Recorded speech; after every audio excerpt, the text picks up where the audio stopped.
ഉള്ള ഇന്ന് ഞാൻ പറയാൻ പോകുന്ന കഥ ഒരു സിനിമയുടെ കഥയാണ്. പടത്തിൻ്റെ പേര് ടു ന്യൂ റിവല്യൂഷണറീസ്. അപ്പം ഈ പടത്തിൽ നായകന്മാർ ആരൊക്കെയാണെന്നുള്ളതാണ് നിങ്ങൾ കേൾക്കാൻ ആഗ്രഹിക്കുന്നത് അല്ലേ? ഫഹദും ഞാനും, റജി IPS. അപ്പോൾ ഈ പടത്തിന് പേരിട്ട് ഞങ്ങൾ രണ്ടുപേരും കൂടി തന്നെയാണ്, ടു ന്യൂ റിവല്യൂഷണറീസ്.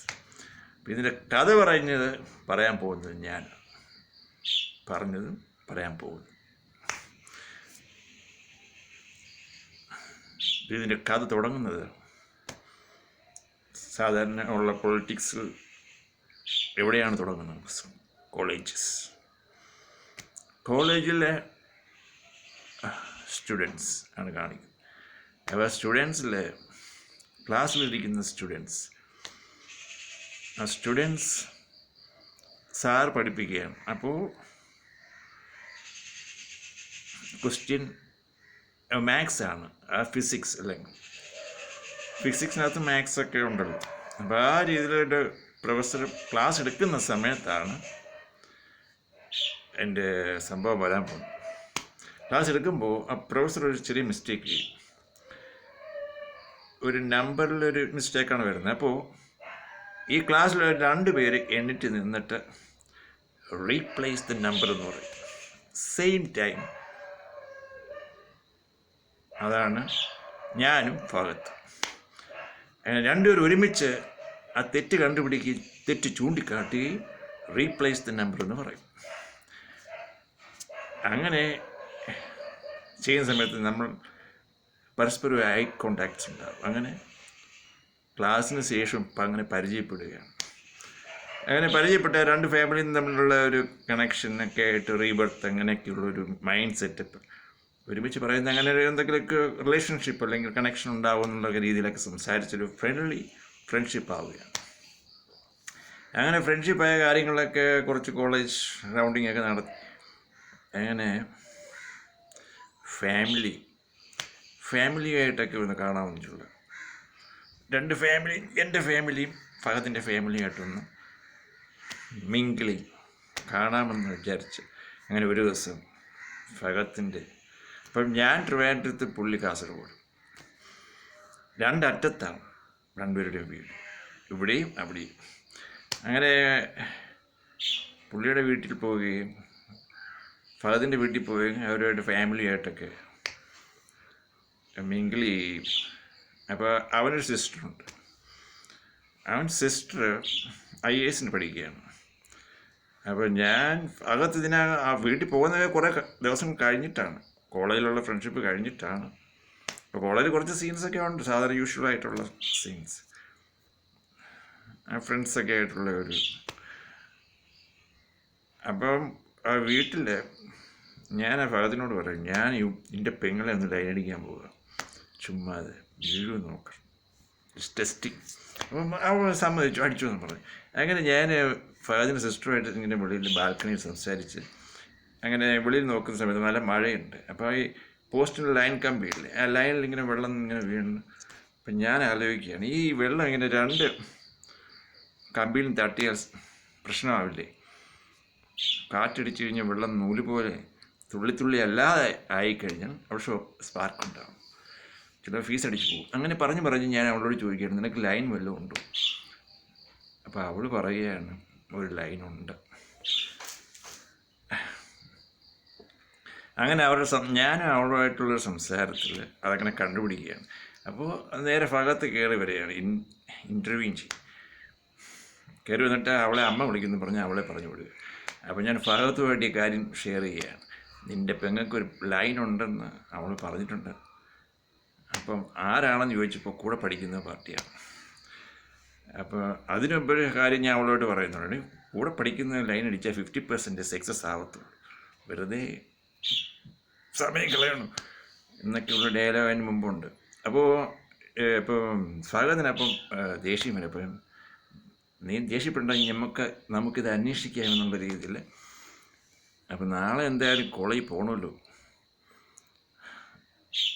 കോളേജിൽ പോകണ്ടെന്ന് വെച്ചു. അവളുടെ ലൈനെ കണ്ടുപിടിക്കാമെന്ന് വിചാരിച്ച് അങ്ങനെ പിറ്റേ ദിവസം അവളുടെ IAS ഇൻസ്റ്റിറ്റ്യൂട്ടിൽ പോവുകയാണ്. അങ്ങനെ ചെല്ലുമ്പോഴാണ് അവളുടെ കാമുകനെ കാണുന്നത്. അവൾ പറഞ്ഞനുസരിച്ചുള്ളൊരു പാർട്ടി കണ്ടുമുട്ടുന്നത്. അവൻ ഇങ്ങനെ ഒരു തിണ്ണയിലിരിക്കുകയായിരുന്നു അവരുടെ ക്യാമ്പസിനകത്തുള്ള ഒരു. അപ്പോൾ ഇത് കണ്ടിട്ട് ഒന്ന് ചോദിച്ചു കളയാമെന്നുള്ള രീതിയിൽ പോയിട്ട് ഭാഗത്ത് കയറി നേരങ്ങ് അറ്റാക്ക് ചെയ്തു. ഒരെണ്ണം ടക്കാം. എന്നിട്ടാണ് ചോദിച്ചത്, എന്തിനാടാ അവളെ ശല്യം ചെയ്യുന്നത്? അപ്പോൾ അവൻ പറഞ്ഞു, എനിക്കറിയില്ല എന്നുള്ള ഭാവവും അവൻ്റെ മുഖത്തെ എക്സ്പ്രഷനും കണ്ടപ്പോൾ അവൻ അന്ധനാണെന്ന് മനസ്സിലായി. പിന്നെ തൊട്ടടുത്തൊരു സ്റ്റിക്കും ഇരിപ്പുണ്ടായിരുന്നു, വടി. അപ്പോൾ നമുക്ക് വളരെയധികം പ്രയാസം തോന്നി അവനെ അടിച്ചത് കാരണം. അങ്ങനെ വളരെ സോറിയൊക്കെ പറഞ്ഞു. അങ്ങനെ വീണ്ടും അവൻ ക്ഷമിച്ചു, നമ്മൾ ക്ഷമ ചോദിച്ചു. അങ്ങനെ കോംപ്രമൈസായി. അപ്പോൾ വീട്ടിൽ ചെന്നതിന് ശേഷം ഞാൻ ഫഹദിനോട് ചോദിച്ചു. ഫഹദിനോട് പറയുകയാണ്, അവൾ വീണിരിക്കുന്നത് ഇമോഷണൽ ഫീലിങ്ങിലാണ്. ആൾ ചിലപ്പോൾ ഇൻ്റലിജൻ്റ് ആയിരിക്കും, പക്ഷെ എന്നാലും അന്ധനാണെന്നുള്ളൊരു സഹതാപത്തിൻ്റെ പ്രേമമാണോ എന്ന് നീ ടെസ്റ്റ് ചെയ്യണമെന്ന്. അങ്ങനെ ഫഹദ് വീട്ടിൽ ചെന്ന് അവളെ ഫയർ ചെയ്യുകയാണ്. ഒത്തിരി ഫയർ ചെയ്തതിന് ശേഷം എന്നിട്ട് അവൾ പറയുന്നു അവളുടെ തീരുമാനത്തിൽ മാറത്തില്ല. അപ്പോൾ അങ്ങനെ വീണ്ടും അടുത്ത സീൻ കോളേജിൽ വന്നു. അപ്പോൾ ഇതിനെപ്പറ്റി ഞങ്ങൾ സംസാരിക്കുക. അപ്പോൾ ഞാൻ അവനോട് പറഞ്ഞു, നീ എങ്ങനെ ചൂടാവുണ്ട്, നമുക്ക് വഴിയുണ്ടാക്കാം. അവൻ അന്ധനല്ലേ, അന്ധന് കാഴ്ച കിട്ടിക്കൂടുന്നില്ലല്ലോ, കണ്ണിൻ്റെ ലെൻസ് മാറ്റിയ പോരെ. അങ്ങനെയൊക്കെയുള്ള ഒരു സ്റ്റോക്കിൽ ശരിയാക്കാമെന്നുള്ള ഒരു ഉറപ്പ് കൊടുത്തു ഫഹദിന്. അങ്ങനെ അവൻ്റെ വീട്ടിൽ അവൾക്കിഷ്ടമാണെന്നുള്ളതിൽ നിന്ന് അവൾ തീരുമാനം മാറ്റാത്ത സ്ഥിതിക്ക് നമ്മൾ തീരുമാനിച്ചു എന്നാൽ അവനെ പോയി കണ്ട് അവരുടെ ഫാമിലിയായി കണ്ട് കല്യാണം ഉറപ്പിക്കാതെ. അങ്ങനെ അവർ തമ്മിലുള്ള കല്യാണം ഉറപ്പിച്ച് കല്യാണവും കഴിപ്പിച്ചു. കല്യാണം കഴിഞ്ഞിട്ട് നമ്മൾ കുറേയധികം വർക്കൗട്ട് ചെയ്ത് അവർക്ക് അവന് ഐസൈറ്റ് കിട്ടി, കാഴ്ച കിട്ടിക്കഴിഞ്ഞപ്പോൾ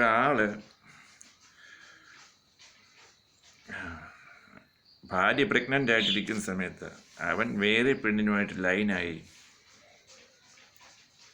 ഇവളെ ഡംപ് ചെയ്യാനുള്ള ഒരു ശ്രമം നടത്തുകയും ഡൈവേഴ്സിൻ്റെ വക്കിലെത്തുകയും ചെയ്തു. അങ്ങനെ ഡൈവേഴ്സൊക്കെ നോട്ടീസൊക്കെ വന്നു കഴിഞ്ഞതിന് ശേഷം അവന് വീണ്ടും ഒരു ആക്സിഡൻ്റ് ഉണ്ടാവുക. അങ്ങനെ ആക്സിഡൻറ്റിൽ വീണ്ടും അവൻ്റെ കാഴ്ച പോയി. അങ്ങനെ ഒരു ട്രാജഡി ഇതിനിടയ്ക്ക് നടക്കുന്നു. അപ്പം ഇവൻ ഈ ചെയ്ത പരിപാടിക്ക് പുള്ളി ഭയങ്കര ദേഷ്യത്തിൽ ഭഗത്തിന് ഭയങ്കരമായിട്ട് ആക്ഷൻ എടുക്കാനുള്ള ഒരു ശ്രമം നടത്തിയിരുന്നു. അപ്പം ഞാൻ അവനെ കൺട്രോൾ ചെയ്ത് ഇങ്ങനെ വയ്ക്കുകയാണ്. ആ സമയത്ത് തന്നെ ഒരു ആക്സിഡൻറ്റ് അവനുണ്ടാവുകയും അങ്ങനെയാണ് അവന് പ്രശ്നം ഉണ്ടാവുകയും ചെയ്യുന്നത്. അപ്പോൾ ഈ ഒരു സംഭവങ്ങളൊക്കെ ഫാമിലിക്കകത്ത് നടന്നുകൊണ്ടിരിക്കുന്ന സമയത്ത് വീണ്ടും കോളേജിലോട്ട്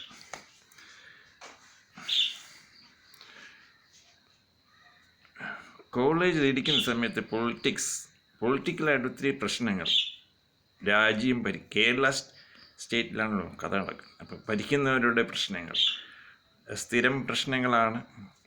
അതിനെപ്പറ്റി കോളേജ് ക്യാമ്പസിൽ ചർച്ചയുണ്ട്, സമരമുണ്ട്, പ്രക്ഷോഭമുണ്ട്. ഇതെല്ലാം കാണുകയും പങ്കെടുക്കുകയൊക്കെ ചെയ്യുന്നുണ്ട്. എന്നാലും സൈലൻ്റ് ആയിട്ടുള്ള ആൾക്കാരാണ്. കൂടുതൽ ആക്ടിവിറ്റീസിൽ ഇല്ല എങ്കിലും വാച്ച് ചെയ്യുന്നുണ്ട്. അങ്ങനെ വാച്ച് ചെയ്ത് ഇവിടെ ഇരിക്കുന്ന സമയത്ത് പല കാര്യങ്ങളിലും ഭഗത്ത് ഞാനായിട്ടൊരു ചെറിയൊരു മൈൻഡ് സെറ്റപ്പ് ഉണ്ട്. അവൻ വെറുതെ ഒരു കല്ലെടുത്ത് ഒരു മരത്തിൽ എറിയുകയാണ്. ഒരിടത്തിരുന്ന് സംസാരിക്കുന്ന സമയത്ത് അത് മരത്തിൽ കൊണ്ടു. എന്നിട്ട് അപ്പം ഞാൻ അവനോട് പറഞ്ഞു, എന്താ നീ ഒരു കല്ലെടുത്ത് വേറൊരു കല്ലിലും കൂടെ എറിയാൻ പറഞ്ഞു. അപ്പോഴും അവൻ അതേ കണക്ക് എറിയുകയും കൊള്ളുകയും ചെയ്തു. എന്നാൽ ഞാനും ഒന്ന് എറിഞ്ഞു നോക്കാമെന്ന് പറഞ്ഞു. ഞാനും എറിഞ്ഞു. ആ മരത്തിൽ കൊണ്ടു, കല്ലിലും എറിഞ്ഞു, കല്ലിലും കൊണ്ടു. അപ്പം വീണ്ടും നമ്മുടെ മൈൻഡ് സെറ്റ് കറക്റ്റാണെന്ന് വീണ്ടും അവിടെ തെളിയിക്കുക. അങ്ങനെ പല സാഹചര്യങ്ങളിൽ നമ്മുടെ കോമൺ ആയിട്ട് ഒരുമിച്ച് സംസാരിക്കുന്ന രീതിയുണ്ട്. രണ്ടുപേരും ഒരുമിച്ച് ഒരു കാര്യം പറയുന്നത്, അങ്ങനെ സംഭവിക്കുന്ന സീൻ കാണിക്കുന്നു. ഇടയ്ക്ക് ഫാമിലി വീട്ടിൽ പോകുന്ന സമയത്ത്, അവരുടെ ഫാമിലിയായിട്ട് മിങ്കിൾ ചെയ്യുന്ന സമയത്ത്, അപ്പോൾ ഈ അമ്മയുമായിട്ടുള്ള പ്രകടനത്തിനിടയ്ക്ക് രണ്ടുപേരും ഒരുമിച്ച് ഒരു വേർഡ് പറയും, റിവല്യൂഷണറി ലവ്. ഭയങ്കര സ്നേഹമാണല്ലോ അമ്മയോടെന്നൊക്കെ പറയുന്ന സമയത്ത് റിവല്യൂഷണറി ലവ് എന്ന് രണ്ടുപേരും ഒരുമിച്ച് പറയുന്നൊരു സമയമുണ്ട്. അങ്ങനെയൊക്കെയുള്ള സംഭവങ്ങളൊക്കെ നിൽക്കുന്ന സമയത്ത് പൊളിറ്റിക്കലി ഭയങ്കരവാദം പ്രശ്നങ്ങൾ കേരളത്തിലുണ്ടാവുകയാണ്. കേരളത്തിലുണ്ടാകുമ്പോൾ അവസാനം കോളേജിൽ പഠിപ്പിക്കുന്ന സാർമാർക്ക് സാലറി കൊടുക്കാൻ പോലും ഇല്ല. അപ്പോൾ ഇങ്ങനെയൊക്കെയുള്ള വാർത്ത കേൾക്കുമ്പോൾ നമ്മൾ വയലൻ്റ് ആകാൻ തുടങ്ങി, നമുക്ക് ദേഷ്യം വരാൻ തുടങ്ങി. അത് നമ്മുടെ ഫ്യൂച്ചറിനെ ബാധിക്കില്ലേ? അങ്ങനെ വയലൻ്റായി. അങ്ങനെ ആ ദേഷ്യം നമ്മൾ പ്രകടിപ്പിക്കുന്നുണ്ട്. അങ്ങനെ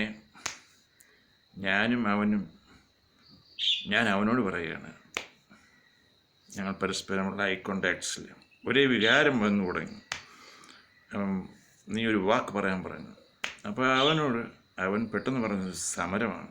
അപ്പം ഞാൻ അവനോട് പറഞ്ഞു, സമരം കോമൺ ആണ്, അതല്ല റിവല്യൂഷണറി സമരം എന്നാവണം. അങ്ങനെയൊക്കെ പറഞ്ഞ് അതിന് വേണ്ടിയുള്ള ഒരു അജണ്ട എഴുതുകയാണ്. പിന്നെ ന്യൂ റിവല്യൂഷണറി അജണ്ട. അങ്ങനെ എഴുതിയതിന് ശേഷം ഞാൻ അവനോട് പറയുകയാണ്, നമ്മൾ രണ്ടുപേരല്ലേ ഉള്ളൂ, കൂടുതൽ ആൾക്കാർ വേണ്ടേ? അങ്ങനെ കൂടെ ഉള്ള കുറച്ച് ഫ്രണ്ട്സിൻ്റെയും കൂടെ ചേർത്തു, ഒരാളും കൂടെ കിട്ടി. അപ്പം ഈ കോളേജിൽ വലിയ റൂംസൊക്കെ ഉണ്ട്, ഈ ഫർണിച്ചറൊക്കെ ഇട്ടിരിക്കുന്ന ചില വേസ്റ്റൊക്കെ ആയിട്ടൊക്കെ ഉള്ള, അവിടെ ഡാൻസും ഫങ്ഷനൊക്കെ നടത്തുന്ന കുറേ സംഭവങ്ങളൊക്കെ ഉള്ള ഒരു ഹാളൊക്കെ ഉണ്ട്. അവിടെ കയറി അവിടെ ഇരുന്ന് ഞങ്ങൾ ഇതിനെപ്പറ്റി ചർച്ച ചെയ്യാൻ തുടങ്ങി. അപ്പോൾ ഇങ്ങനെയൊക്കെ കേരള ഗവൺമെൻറ്റിനെ പറ്റിയുള്ള കാര്യങ്ങളൊക്കെ സംസാരിക്കുകയും, അപ്പോൾ അതിനുവേണ്ടി സംസാരിക്കുക ഞങ്ങൾ മൂന്ന് പേരെ ഉണ്ടായിരുന്നുള്ളൂ. അപ്പോൾ 3 പേരും ഞങ്ങൾ സ്പ്ലിറ്റായിട്ട് 3 ഡോറിൻ്റെ ഇരുന്നു. പിന്നെ അപ്പോൾ ഇവിടെ ഒരു ആൾ ഖാലി, അപ്പോൾ അവിടെ ഒരാൾ വേണ്ടേ? അപ്പം ഞാൻ അതിന് വേണ്ടി ആ തേർഡ് പേഴ്സണോട് പറഞ്ഞു, you have to find a person for this place. ഒരാളെ ആ സ്ഥലത്തേക്ക് വേണം. അതിന് അവനോട് റിക്രൂട്ട് ചെയ്യാൻ പറഞ്ഞു, കണ്ടുപിടിക്കാൻ പറഞ്ഞു, നമുക്ക് പറ്റിയൊരു പാർട്ടി, നമ്മുടെ അതേ മൈൻഡ് സെറ്റപ്പ്. അങ്ങനെ ഒരു ആളെ അവൻ തപ്പിപ്പിടിക്കുന്നുണ്ട്. അങ്ങനെ അവനെയും കണ്ടുപിടിച്ചതിന് ശേഷം വീണ്ടും അവിടെ ഹാളിൽ മീറ്റിംഗ് വയ്ക്കുകയാണ്. അങ്ങനെ നമ്മൾ ഓരോരുത്തരുടെയും വികാരം പ്രകടിപ്പിക്കുന്ന ഒരു സ്പീച്ച് നടക്കുകയാണ്.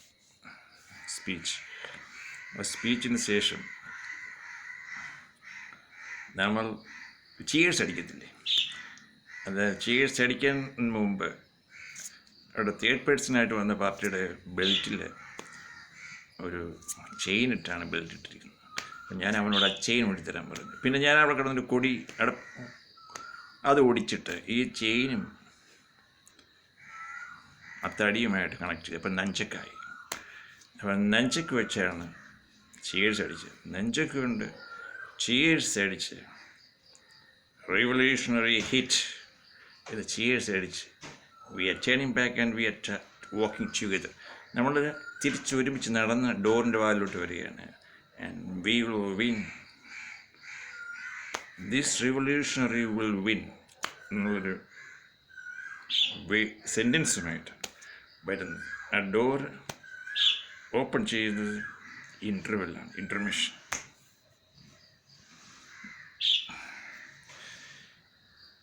ഇത്ര പെട്ടെന്ന് ഇൻ്റർവെൽ ആവുമോ എന്ന് നിങ്ങൾ വിചാരിക്കും. ഇൻ്റർവെൽ ആവാം. എന്നിട്ട് കുറേ സംഭവങ്ങൾ, കോളേജല്ലേ, അപ്പോൾ സംഭവങ്ങളൊക്കെ ഒത്തിരി ആഡ് ചെയ്യാനുണ്ട്. കുറേ കാര്യങ്ങൾ ക്ലാസ്സിന് ലെക്ചേഴ്സൊക്കെ ഉണ്ടാവും. അപ്പോൾ ഈ ഒരു മൈൻഡ് സെറ്റപ്പോട് കൂടി ഞാൻ അതേസമയം ആ ഹോളിൽ നിന്ന് ഇറങ്ങുന്നതിന് മുമ്പ് തന്നെ വേറൊരു കാര്യം കൊണ്ട് ഇവർക്ക് ജോലി കൊടുക്കുന്നുണ്ട്. ഓരോരുത്തരും വഹിക്കേണ്ട positions professional in their life, റെവല്യൂഷണറിക്ക് വേണ്ടിയല്ല. അപ്പോൾ അവരുടെ ലൈഫ്, ഒരാൾ അഡ്വക്കേറ്റ് ആകും, ഫഹദ്. തേർഡ് പേഴ്സൺ എന്ന് പറഞ്ഞ പാർട്ടി റിക്രൂട്ടർ, ഫോർത്ത് പേഴ്സൺ എന്ന് പറഞ്ഞ party doctor. So I am leading this revolutionary group. അങ്ങനെയാണ് എൻ്റെ സംഭവം. അപ്പോൾ ഇൻ്റർവെൽ കഴിയുമ്പോൾ ഞങ്ങളുടെ ഗ്രൂപ്പ് പിറകിൽ ഒരു 10,000 കൂടുതൽ ആൾക്കാരിങ്ങനെ നിരങ്ങി വലുതായിട്ട് കൂടുതൽ ആയിട്ട് കാണിക്കും. എന്നിട്ട് ഈ ഗ്രൂപ്പിനൊരു പ്രാക്ടീസ് ഉണ്ട്, എക്സസൈസ് പ്രാക്ടീസ്. അതിന് നമ്മൾ ചൈനയിൽ നിന്നൊരു കരാട്ടെ മാസ്റ്റർ ജാക്കി ചാൻ ഗസ്റ്റായിട്ട് കാണിക്കും. അതൊരു കൺട്രോളിന് വേണ്ടിയാണ്. ഡിഫൻസ് സിസ്റ്റം, നഞ്ചക് പ്രാക്ടീസ്, അങ്ങനെയൊക്കെ ചെറിയൊരു പ്രാക്ടീസ് കാണിക്കുന്നുണ്ട്. അങ്ങനെ ഈ പ്രാക്ടീസും ഗവൺമെൻറ് ഇതിനെയുള്ളൊരു സ്ട്രൈക്ക് വരികയാണ്. അപ്പോൾ ഞാൻ കേഡറ്റ്സ് ഉണ്ട്, പലയിടത്തും വർക്കൗട്ട് ചെയ്തിട്ട്, റിക്രൂട്ടർ വഴി വർക്കൗട്ട് ചെയ്ത് പല കോളേജിലും കേഡറ്റ്സ് ഉണ്ട്. കേഡറ്റ്സ് ഇത് നാഷണൽ കേഡറ്റ് എന്ന് പറയുന്ന സംഭവം, NCC, അങ്ങനെയൊക്കെയുള്ള ഗ്രൂപ്പിനെ തയ്യാറാക്കി, യൂത്ത് മൂവ്മെൻറ്റിനെ തയ്യാറാക്കിയെടുക്കും ഈ റെവല്യൂഷണറി ഗ്രൂപ്പിൽ ചേരാൻ വേണ്ടി. അങ്ങനെ ഗവൺമെൻറ്റിനെതിരെ ഒരു സമരം നടത്തുകയാണ്. അപ്പോൾ ഈ എല്ലാ ഗ്രൂപ്പും ഉണ്ട് അതിനകത്ത്. ഗ്രൂപ്പ് എന്ന് പറഞ്ഞാൽ പാർട്ടി ഗ്രൂപ്പല്ല. സ്റ്റുഡൻസിൽ പല പ്രൊഫഷൻസുണ്ട്. ഡോക്ടേഴ്സും എൻജിനീയേഴ്സും അഡ്വക്കേറ്റ്സും, അങ്ങനെ പോലീസ് സ്റ്റുഡൻസും, അങ്ങനെ അങ്ങനെ എല്ലാം ഉണ്ട്. എല്ലാ ഗ്രൂപ്പിൽ നിന്നൊക്കെ ആ യൂത്ത് മൂവ്മെൻറ്റുമായിട്ടാണ്, റെവല്യൂഷണറി മൂവ്മെൻറ്റുമായിട്ടാണ് സ്ട്രൈക്ക്, സമരം. അപ്പോൾ പോലീസുകാർ ഗവൺമെൻറ് സപ്പോർട്ട് ചെയ്യുന്നത്, അല്ലെങ്കിൽ ഗവൺമെൻറ്റിൻ്റെ ഭാഗത്തു നിന്നുള്ള പോലീസുകാർ നമ്മളെ തടയാനൊക്കെ ശ്രമിക്കും. അപ്പോൾ നമ്മൾ ആ തടയിലിനെയൊക്കെ ഓവർകം ചെയ്യും. അവരിങ്ങോട്ട് വിരട്ടുമ്പോൾ നമ്മൾ തിരിച്ചു വിരട്ടി അവരെ ഓവർകം ചെയ്യുന്നതാണ്. അടിയല്ല ഉദ്ദേശിച്ചത്. പക്ഷെ അങ്ങനെ പോയി സ്റ്റേഡിയത്തിൽ ആ സ്പീച്ച്, എല്ലാ സ്റ്റേഡിയത്തിൽ ഒത്തുകൂടിയിട്ട് അവിടെയാണ് സ്പീച്ച് നടത്തുന്നത്, റെവല്യൂഷണറി സ്പീച്ച്. അങ്ങനെ റെവല്യൂഷണറി സ്പീച്ചൊക്കെ നടത്തി എല്ലാവരും പിരിഞ്ഞു പോകും. അപ്പം നമ്മളെ എതിർക്കാൻ ഗവൺമെൻറ് തയ്യാറെടുക്കുക. അപ്പോൾ വില്ലന്മാർ ഫോമായി വരികയാണ് റെവല്യൂഷണറി മൂവ്മെൻറ്റിനെ തകർക്കാൻ.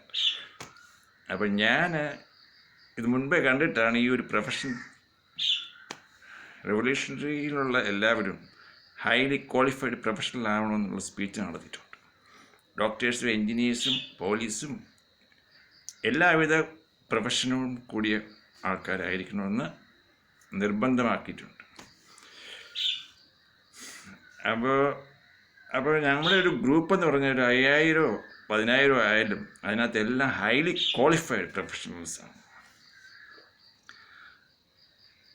അങ്ങനെ അത്രയും പ്രൊഫഷണൽ ഉള്ളതുകൊണ്ട് ഈ ഗവൺമെൻറ് നമുക്കെതിരെ വിടുന്ന എല്ലാ പരിപാടികളെയും നമ്മൾ നേരിടുകയും ചീറ്റിങ് എന്നല്ല, തോൽപ്പിക്കുകയും അതിനെ ഇല്ലാതാക്കുകയും ചെയ്യുന്നു.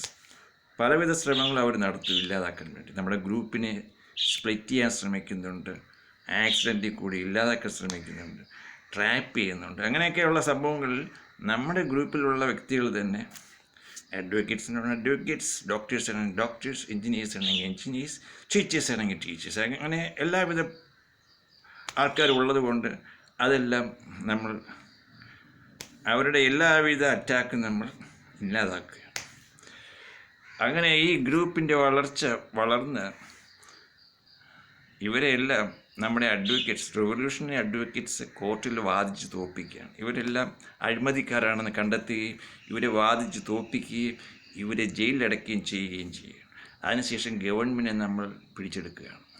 ഗവൺമെൻറ് നമ്മൾ ടേക്ക് ഓവർ ചെയ്യണം. റെവല്യൂഷണറി ടേക്ക് ഓവർ ചെയ്യുമ്പോൾ നമ്മൾ ചെയ്യുന്ന പരിപാടി ഇപ്പോൾ ഉള്ള ബിൽഡിങ്സൊക്കെ വരുമാനത്തിന് വേണ്ടി ഹോട്ടലാക്കുകയും ഇൻകം ഉണ്ടാക്കാൻ വേണ്ടി ഉപയോഗിക്കുകയും നമ്മൾ വേറൊരു നിയമസഭ ഉണ്ടാക്കുകയാണ്, അണികളെ വെച്ച് തന്നെ. റെവല്യൂഷണറി മെമ്പേഴ്സിനെ വെച്ച് സ്വയം ഒരു ബിൽഡിംഗ് ഉണ്ടാക്കുക. അങ്ങനെ സ്വയം കെട്ടിപ്പടുത്തിയ ഒരു ബിൽഡിങ്ങിൽ നിന്നുകൊണ്ട് ഭരിക്കുക.